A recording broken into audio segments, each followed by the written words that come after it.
is like not, it's not making calls or anything. It took me 15 minutes to get you. I'm just so perplexed as to what's transpiring here. You called me from a different number this morning. What was that number? Probably my text now number, maybe. Your what? I think maybe my text now number, like the free one that you download. It's like your. Okay, but why would you? I'm just curious. I'm just curious as to why you would do that to me. Use that kind of number when. It has nothing to do with any individual. It just whenever I press your name, it says, "Do you want to use this phone or this phone?" And I just press one.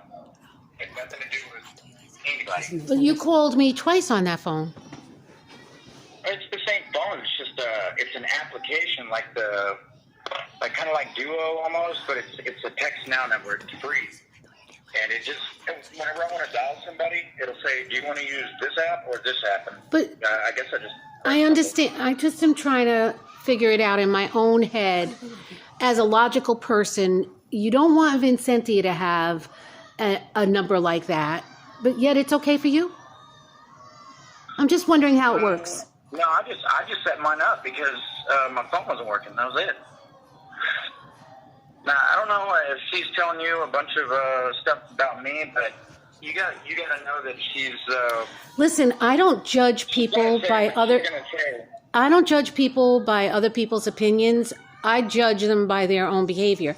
When you called me twice on a different phone number, naturally I questioned in my own head, why in the hell is this guy calling me on this number? And then he's asking me, is VJ there?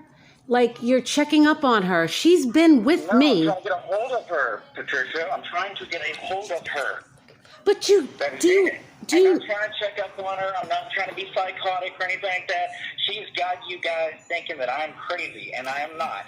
Listen. I don't have to put up with this like that. Then don't. Because my daughter is trying to freaking get an apartment. I don't understand what is going on between the two. You made a promise to me as her mother that you would not drink anymore. And she bought my alcohol. I don't want to hear it. I don't want to hear it. I heard something totally different from other people. From other people that you had a flask with alcohol in it. Now, if you want to call those people liars, go right ahead. No, I think I'm the 30-some-year-old guy that, if I want to, put a beer in my belly and keep it away from my girlfriend that can't drink, then I'd do that. That is not what you promised me, though. The promise I took you at your word, hon. I took you at your word. I trusted you. If I cannot trust you at your word, and I'm her mother, and she reaches out to her mother, it's very hard for me to defend you with her based on what you and I discussed between each other. And you turned around, and now you've changed your opinion, obviously, from the initial... No, I have not, Patricia. I don't even get to finish talking and explain myself before you guys just shut me down. For one, when your daughter got out of the hospital, she wanted to go directly to the apartment and take a shot. And I got pissed the fuck off. And then she begged me for a shot later on. I said, fuck no, dude. Like, are you fucking crazy? But she didn't tell you all this stuff when I got mad at her for hounding me. Okay, so... And then I get so fucking mad because I'm like, dude, are you stupid? Like... Did you give it to her? I don't get it. Did you give it to her? Chris even told me, he was like, man, like the first day she got out, and she got on my face and gave me a hug, whatever, but I could smell alcohol on her. And I said, I know, man, I cannot keep it from her. She is old enough to go buy it. I don't know what. She buys it for me, and she's doing me a favor. I don't even ask for it half the time. I can go get my own damn beer, and I can drink it in the bathroom by myself. I haven't tried it. I'm not trying to put temptation out there like that, but it was the first day. And I'm not lying to you at all. I'm not saying you're lying to me. I'm not saying that at all. I believe what you're saying might be true. I believe what you're saying. I believed you in what you said to me when you promised you would not drink anymore. This almost destroyed me. And I mean, does that also sound when like Gary gives me a beer and no one's around? Say what? I said, does it count whenever Gary is giving me a beer and having a beer with me, or should I just say no? Why are you going after Gary? No, because that's the first beer that I had. He gave me beer. I was working. I'm sorry, hon, but I don't know what he didn't know. He did not obviously know that you promised Vincentia's mother that you would not drink anymore because of what happened with Vincentia, that you were going to be strong and help her through her crisis. But I'm not going to get into a debate. I wasn't there. I'm not there. I can only know what you've done and in front of me. That's all. And I can judge you based on that. I cannot judge you on a conversation you had with Vincentia, nor will I. This is not my job to do when I'm not a witness to anything. And I honestly, the 2 beers, remember those 2 beers that she bought you? Yeah, I do. Okay. She didn't know you made a promise to her mother that you would not drink anymore. That you were going to protect her. Why would she even want to have it around, you know? Like, don't buy anything for me. Because Listen, it's going to put temptation in her head. I will not change my opinion about what my daughter does wrong, and I will tell her straight up and down that's fucked up, and I'm not fucking kidding. You will not drink in front of me ever again. I will not put up with it, and I won't put up with it with you. I won't put up with it with people that make promises. I'm not doing this anymore. I don't have to do it anymore.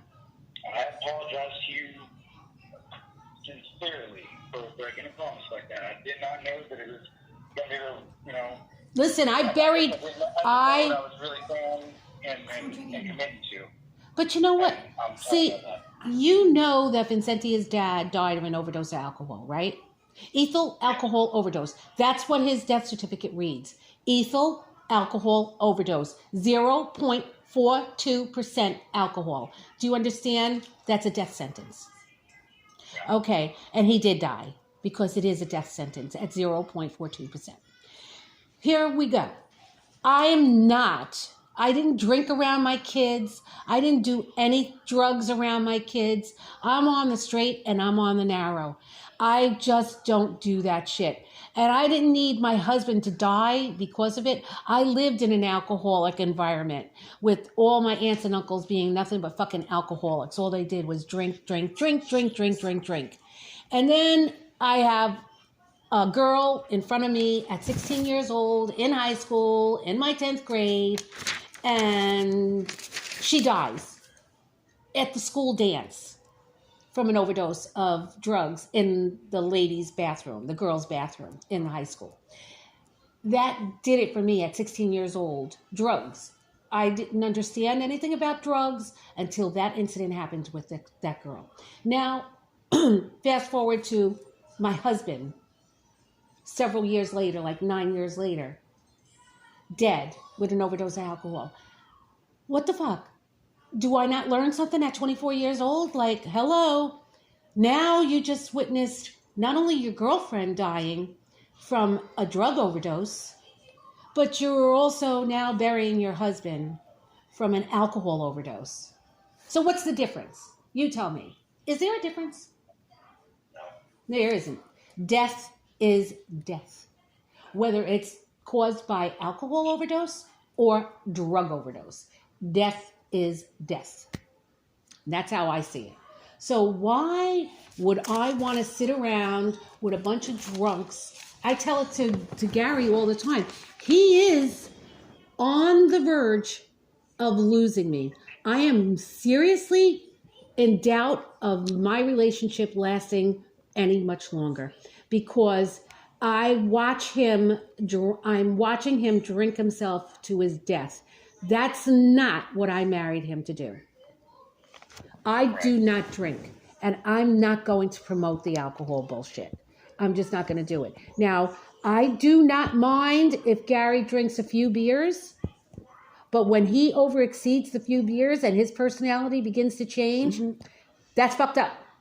And I ain't putting up with it. And I tell him, I ain't putting up with this much longer. So just keep on pushing me, because that's what you're doing. You're pushing me out the door. That's what Dominique's father did to me. He pushed me out the door. I could only take so much fucking verbal abuse or ignorance. And then I say, you know what? I ain't fucking doing this anymore. I'm not doing this anymore. My patience only lasts for so long. And then I will fucking leave you, and I will not look back. It doesn't mean I don't love you. It means I love you so much, I'm not willing to watch you die before my eyes. That's my life. And I can't worry about what yours is and what Vinnie Joe's is. You both have children. Have you forgotten? Because I sure as hell did not forget that I had Vincentia and Lenice when their dad died. And I broke my ass to keep a roof over their head. And they may not like peanut butter and jelly sandwiches now, but God damn it, that's what kept them alive. Eating peanut butter and jelly sandwiches and tomato soup and shit like that. Whatever I could afford to feed them, I fucking fed them. I worked my ass off. I worked 2 jobs. I didn't have a car. I had no transportation. I took public transportation to get to and from my house to those 2 different jobs that I worked. So I could pay for the roof over their head and the food in their belly and the love from my heart. And I am not going to watch my daughter Vincentia destroy herself because she's weak or what. I want her to get strong. And she needs to know that the partner that's with her is going to fight the battle with her and not question every move that she makes. You know how Vincentia is. She gets caught up and she gets lost in the sauce. That's just her personality. It's always been that way. I don't have to question her. It's not because she's up to no good. It's because she's always been this way.